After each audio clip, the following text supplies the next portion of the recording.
Welcome back. I am very excited for our next guest.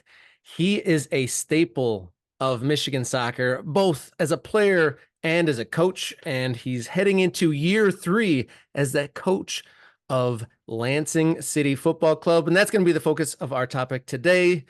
Thankful to be joined on the program by head coach, Mr. Marco Bernardini. Thank you for joining the show, sir.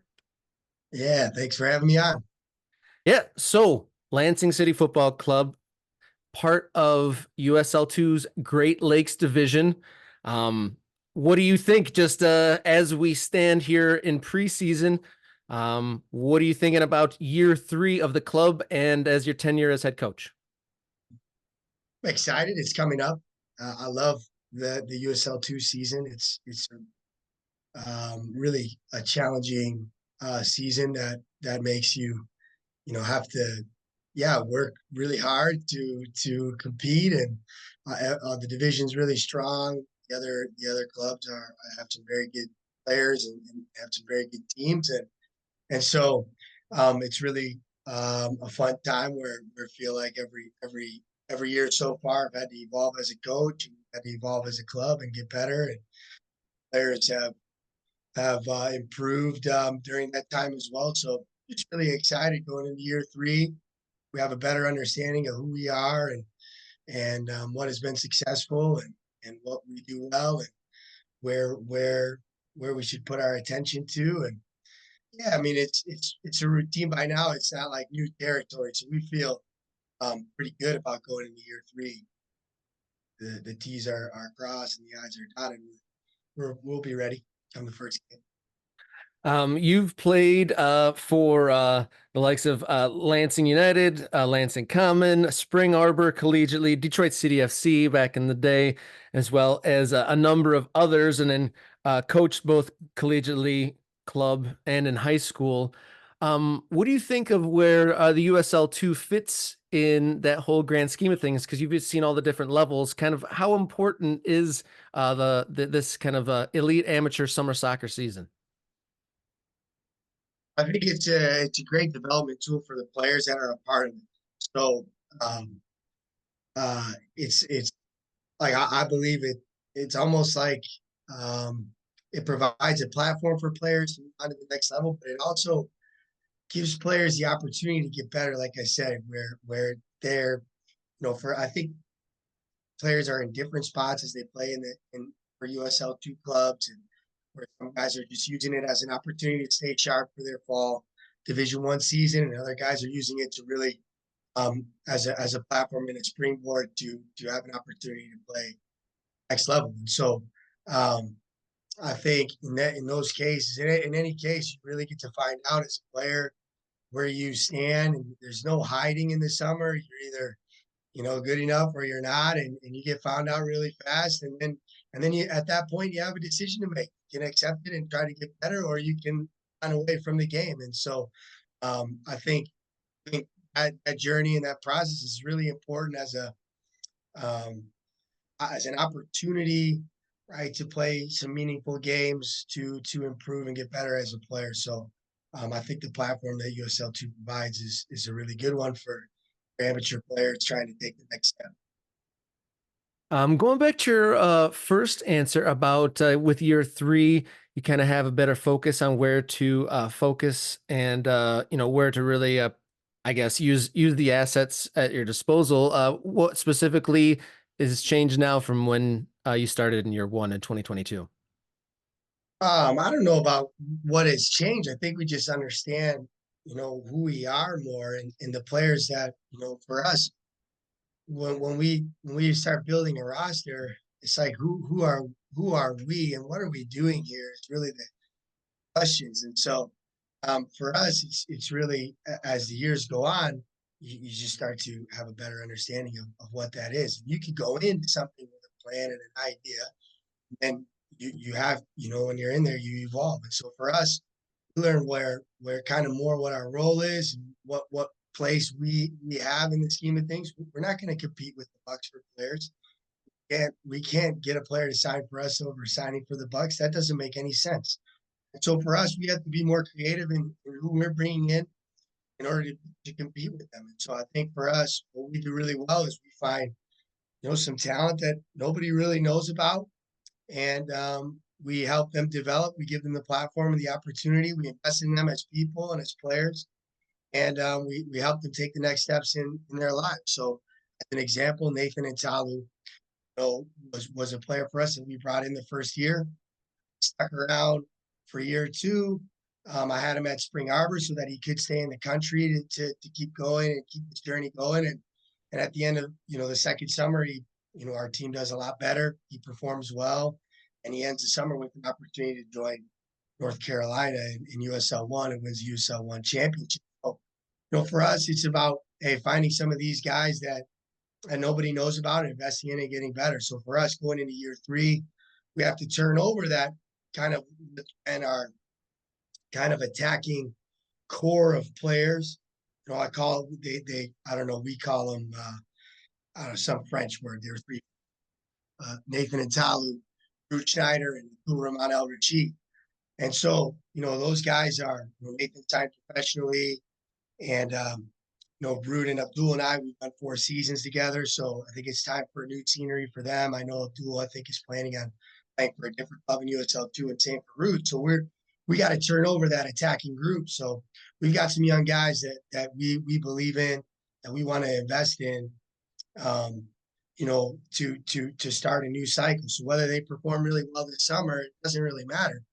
What it's about for us is, hey, we want to invest in these guys, and hey, we want to help them. We really believe in them. We want to help them, give them that platform, and we're going to work with them and really get after it this summer. And we're going to see where that puts them at the end of the summer. And maybe, the second summer they do really well, or maybe it's going to take 3 summers for them. We don't know, but we really love these guys and we're excited about it. So I think that's more of our understanding of who we are. Is we have a core group of guys that we work with, that we believe in, that I believe in, that I trust, that trust me, and we love working together. And so I think that development process for me as a coach is really enjoyable.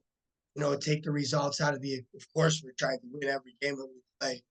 That opportunity, right, provides the chance for these players to really get better, because they're asked to make decisions every single day, to look in the mirror and get better. And that process for me is, to lead them and guide them in that journey is it's so challenging and so fun. And it's rewarding at the end of it, especially when one of these guys that you've given everything for signs professionally, you just over the moon for them.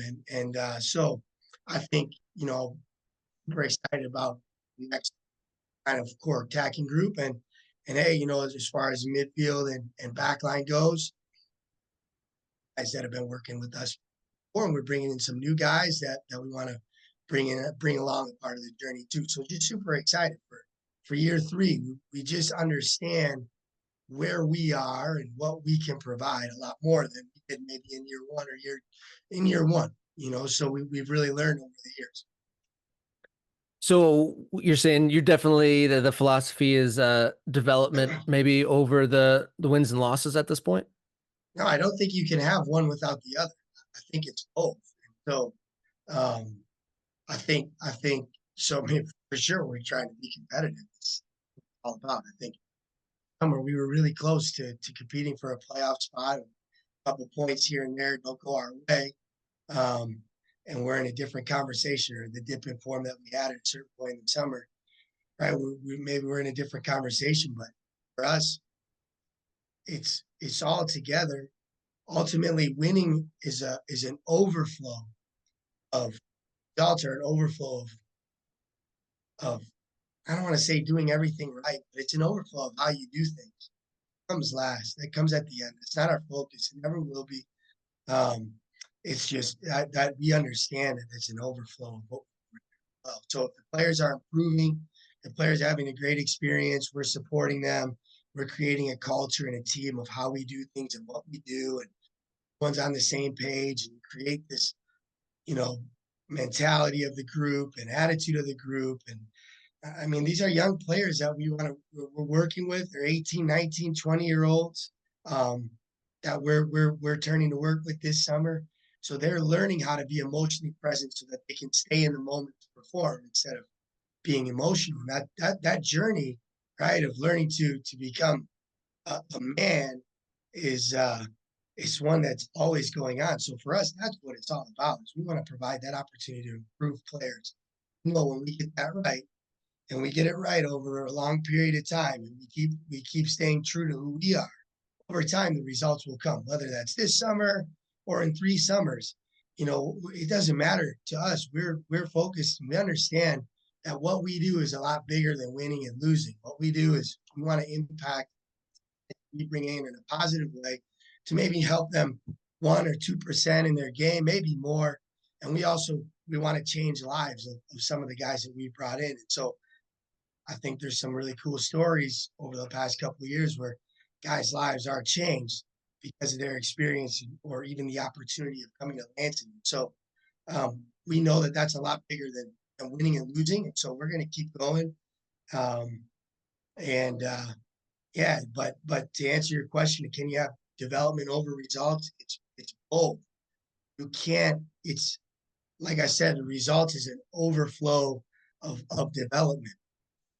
Focus. You can't be, for people that say, "Oh, we have a winning mentality. That's what we do. We just win." Well, that's probably doing a disservice to everyone that's been there before them of how they built things along the way. So, I think for us, we're a club that just started 2 years ago out of nothing. We just said, "Hey, we're gonna." As a futsal team and a futsal club, super cool arena. As far as soccer goes, we didn't have any background in the game, so we just started and we put ourselves in the USL 2, maybe the toughest division in the country, arguably one of the toughest divisions in the country. So to start from absolutely nothing, you have to be really connected to the mission of what you're doing versus, hey, results, because those results can take you along the way if you're not totally focused and totally understanding of who you are. And so that journey has been a fun one. Yeah, how did that leap from futsal to soccer? What was the ignition point there? How did that all happen? Honestly, I think it was that's probably a question for Jeremy Club, our owner. But Jeremy and I are good friends. We struck up a good friendship playing um, futsal together. Me playing on his futsal team, I really enjoyed that experience over the years, and we got close.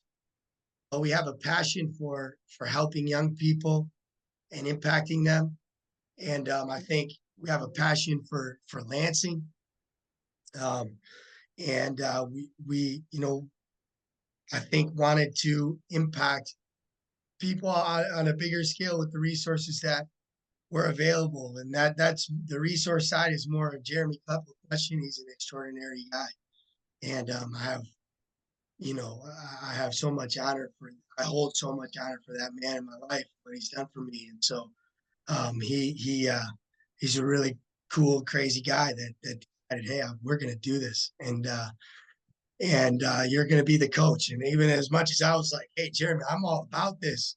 I'll help. I'll help.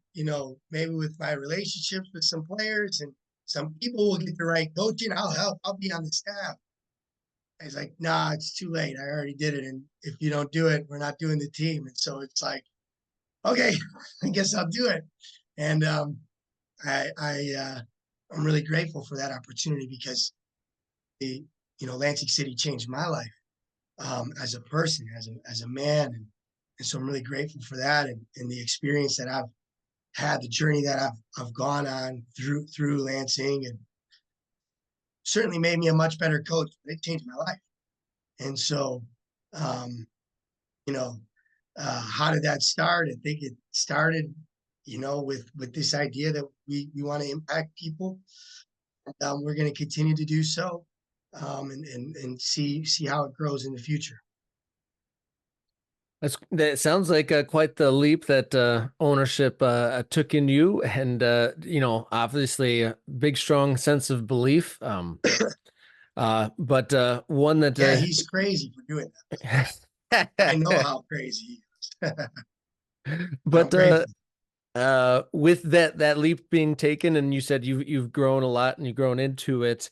The composition of this year's roster, would you say one of the things in this space, the elite amateur world, is the roster composition is a big part of it.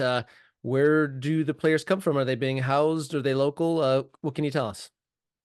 Yeah, we have a mix of players being housed and players also local players. So a combination of the two. Um, we don't have very many housing spots. We try to use them as well as we possibly can. For us, we want to specifically have a mix of local talent, Lansing area guys that we um, that want to play for us, that we want to invest in and give the opportunity to.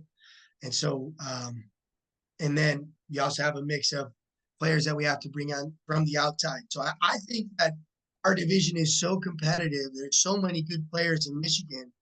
They're being pulled all over the place in Michigan. They can go play. It's not like if they're from Grand Rapids, they're going to play in Grand Rapids. If they're from Kalamazoo, they can play Kalamazoo. And if they're over on the east side, now they've got two teams to play for. So there's a lot of competition to bring those types of guys in. So the way we've navigated that is okay. That's great. We're a unique club. We feel we're very unique in who we are, and so we've got to bring in unique guys to join that process along with the local talent. So, um, I think where do we bring guys in from? It's through unique connections and relationships that either myself, or Jeremy has in his life, and then that's normally the springboard. And it's like, hey, who do you know? Like they bring their friends in eventually and bring them into this project. So that's kind of how our first core group of players were built. Was off of that, and now that's kind of just snowballed into seeing different players and bringing them in from unique places. So how that works is we have a group of Spring Arbor players that play for us, play for me at SAU. So they'll stay on campus in the summertime, and so they'll live down here at SAU and make the commute up to Lansing. We got a mix of Lansing guys, and we got a mix of guys that we bring in to house during the summer. So mix. I okay, I understand. I actually made me wonder. So, are there any players on the squad this year that have kind of followed yours and ownership's footsteps, coming from largely a futsal playing Yeah. career to joining the football side? So we have one guy that we're really excited about that I brought here to Spring Arbor with at Spring Arbor that we think can develop. He's a right winger, left footed. He actually never played for a soccer team in his life before he came to Spring Arbor University. So really cool story. But he's a really, really high level youth futsal player from Portugal. So he has a cap. I at least called into the U21 Portuguese national team futsal camp, and played for Benfica's futsal team, not the first team, but the youth developmentally, and so, but he wanted to go the college route. He wanted to pursue education and play, and so the college route was a great opportunity for him. Whereas in Portugal, he had to make a decision right then: is play professional futsal or go to school. And I don't think that futsal players make very good money, so he didn't want to give up the game and wanted to keep playing, so he came here. So um, we're excited about him. He's only 18 years old, and he'll feature heavily for us this summer. So we're excited to see. I'm excited to see how he does in USL too, because that'll be the great factor for him is playing against the top, college players or amateur players in the country in a pre-professional environment. He's going to learn very quickly where his level is and where he stands, and I'm really excited to help him, make the improvements in his game to take the next step. Yeah, that's quite the measuring stick. Because if he can level that, then he knows where he lands in the college landscape, and if not, he knows he's in for a big challenge. What's the Yeah. player's name? His name is David, and his last name is I can't do the Portuguese accent, so any Portuguese listeners, please don't hold it against me. But it's Megalinch. Yeah, so tough to say for Yeah, I'll have to get his personal pronunciation of it and see what it is. But yeah, not the easiest language to try to pronunciate from an English tongue. But with no. that said, so what are those? So the comparing the two skill sets, obviously with futsal, huge benefits to footwork and what like that. But if there would be a gap in someone's game from futsal to football, what would that be? Um, I I think it's more of a gap from soccer to futsal than it is from futsal to soccer. I think from futsal to soccer, it's obviously there's a bigger field, there's different stuff going on, but someone coming from that part of the world, their culture for the game of football is so big, there's no gap. Oh, like there's no gap. If anything, it'd be like, hey, you have to learn how to protect space in behind you a little bit different. But from a futsal, like soccer to futsal is so different. From futsal to soccer, like the individual player, the demand on a player in futsal is extremely high in terms of how they have to operate. To control pressure, to break pressure in the 1v1 moments all the time. The intensity they play at, the demand on individual 1v1 defending, both on the ball and without the ball, how you control your opponent. So like, it's a pretty smooth transition. It's been a smooth transition for David, and he can execute every individual action. I think it puts him in a higher spot than a lot of I would say a lot of soccer players, if that makes sense, that are coming from American culture, because he has so much culture for the game, and then like the individual stuff that he can do without the ball is just a very good player. So I think futsal is an incredible sport. It's super fun, but it's really demanding, and the conditions for the game, create a lot of things. Like once you understand futsal and then you watch soccer, you can see all the top players in the world. There's, doing kind of futsal actions, but it's not. It's just how they play with the ball and how they move and how they understand pressure, how they play, how they move as they pass the ball, double actions, and all this stuff that they do. You know, players like Neymar and Mbappe and Iniesta. You go through the list, and even players you wouldn't expect, like holding midfielders. You see them do a little action. We just don't understand here. We don't have that culture for the game here. And so, what we're finding is that futsal can bridge culture for the game that maybe we miss in the US. The conditions for the game, can make that jump for some players and really help players maybe improve. Well, so, but for David, man, it's easy. Soccer easy in futsal, and he'll tell you the same. It it'll be interesting to see how that translates and how he transitions to playing on turf and football fields Well, he's been across playing. Yeah, Michigan. he's been playing soccer for a year in college, so Oh, it's he's familiar. yeah, he's adapted already. So it's not you wouldn't throw him to the wolves and not be ready. But yeah, I have no idea, like as far as how he is. I'm excited about him. He's gonna find out where he stands. We're gonna find out, but we're here to help him. Oh, and that's a team thing as well. It's not just David playing on the field. So we got a lot of guys that we have to develop a way of playing this summer and a model that's going to get the best out of all the players. We can be With competitive. with that said, what style would you say is your like style of choice? Like, what if there was going to be a style or theme to your team in 2024, what might that be for Lansing City? Well, in the past, we've always tried to play the highest level of football we can. It's also about um, understanding about what that actually looks like. So we have principles of what we want to do in the game. So we want to, of course, dominate the game with the ball, dominate the opponent or control the opponent without the ball. We want to dominate the transition phases and play really exciting attacking football. So of course that starts, with the ball. We want to build the game from our keeper in the first phase, but the purpose of that isn't to have the ball or have possession of the ball. It's to create an attack. It's to draw the opponent and create an attacking transition and progress to the final third. So if the opponent presses us in the first phase, we want to, we want to use that to maybe create an attacking transition moment to really get at them.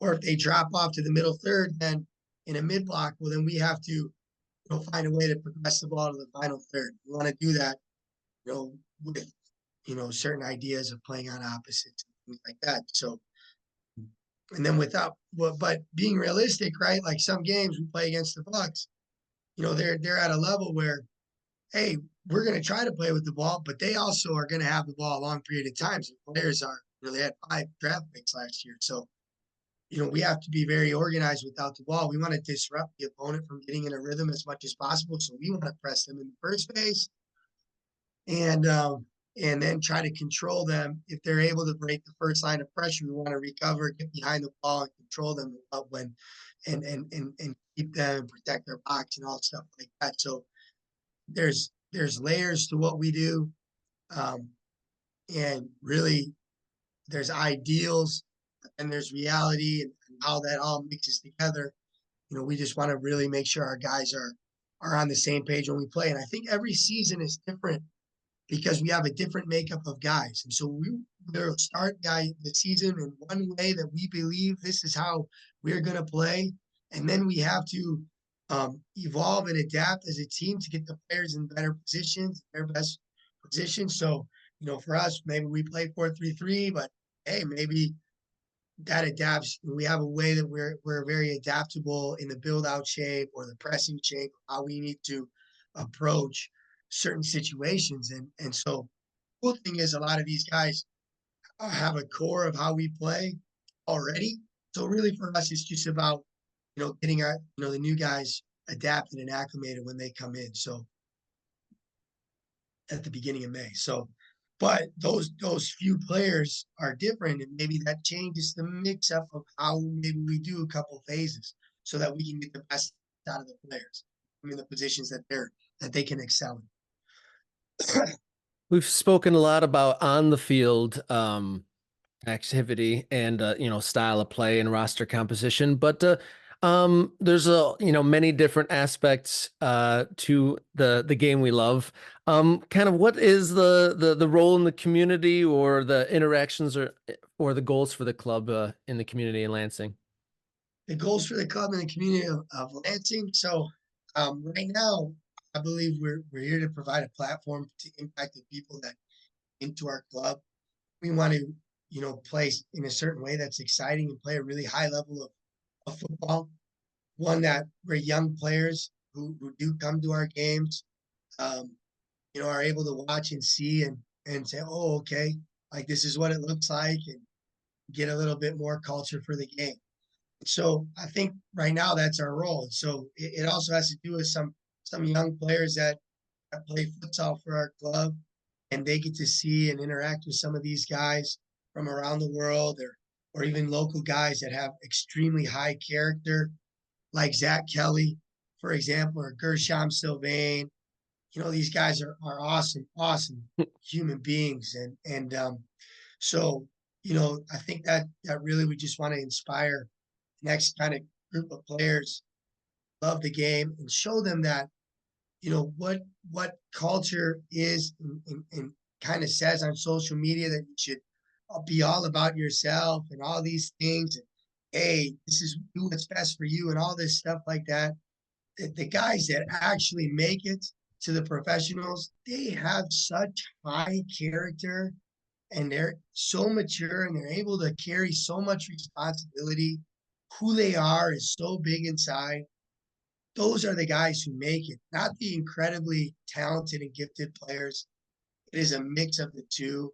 And so we want to expose those young players of, hey, come and meet these guys and interact with them, or even just watch them play and see what they're like is really cool. So we have some stories where, that's my experiences.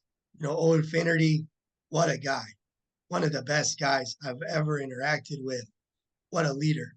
Nathan Intalu, what a human being. He's like one of the best. And, um, you know, same thing. We got some other guys I believe that are going to make it. We're going to help try, or they don't even need our help, but they're going to play for us and this summer. So that I believe that is what our current role is right now as a USL2. I think bigger than that is our club. We want to make an impact on Lansing in general and use our culture for the game, use who we are as people and our story to impact others. And so for me, it's really simple. I love Jesus. I follow Jesus, and he saved my life. He changed my life. I want to tell everyone who I interact with, I want them to know that that's who I am, is I love him, and I'll follow him all the rest of my days. And there's so much joy and freedom in him. And that's who our club is we want to see revival in Lansing. And so we want to impact whoever we come across daily basis. And so a lot of times that's the guys who come into our club. We want to provide a platform and an opportunity for them. And as we continue to grow, we hope that is an overflow. It overflows into the community. One more question for you. We're talking here in early spring. Yeah. What would be a success if we time travel to say August? What would make you happy for a successful season? A successful season would be to man. For me, it's just so much different. It means it's such a different meaning to what I'm doing, what my role is, what my mission is. So for me, my goal is that players that have come to play for us this summer, that they have improved and that they have gotten better. And so as a group, over time, that our group has come together this summer, that players have stepped up to fill leadership roles and taken responsibility, and seeing them grow throughout that process this summer, and seeing lives change both in our team and out of our team, and just and so I think for me that's that process, that journey in USL2, when you go and you play the Buck at the Bucks, and it's a real game, or you're playing at Oakland, or you're playing at Kalamazoo, or whatever it is. Those are hard places to play at Ann Arbor, and there's people watching, and you're caring about, what these people are going to think of you and this and that, and you think that your whole career is on the line and all this stuff. My hope is that throughout the summer, my players that come to play for me, that they start to understand that one moment, it's not everything rides on one moment. It's about who you are, and that we don't let things shake who we are. That through that process, we improve them as players, on the field and off the field, and we help them understand more about who they are as people and who they're called to be as men, and that we come together as a group, and we make relationships that are going to last lifetime, both other in the team and with the community. And so the people that are involved in Lansing City, and that we continue to have connections, like I said, that'll last forever, not just one summer. So that would be a success for me. So I know if we do those things really, really, really well, there's going to be an overflow at the end of it. And even if not, that's okay, because it's a lot bigger than. Well, thank you so much. You got me inspired. I'm getting misty-eyed just thinking about it, getting excited for USL2 and Summer Soccer 2024. Heading into the 2024 season, Marco Bernardini, head coach, Lansing City Football Club. Thank you so much for joining us here on We Are Soccer Central. Yeah, thank you for having me on, Robert. Enjoyed it. Thank you for the opportunity to share. No problem. Good luck here this summer. Thank you. Take care.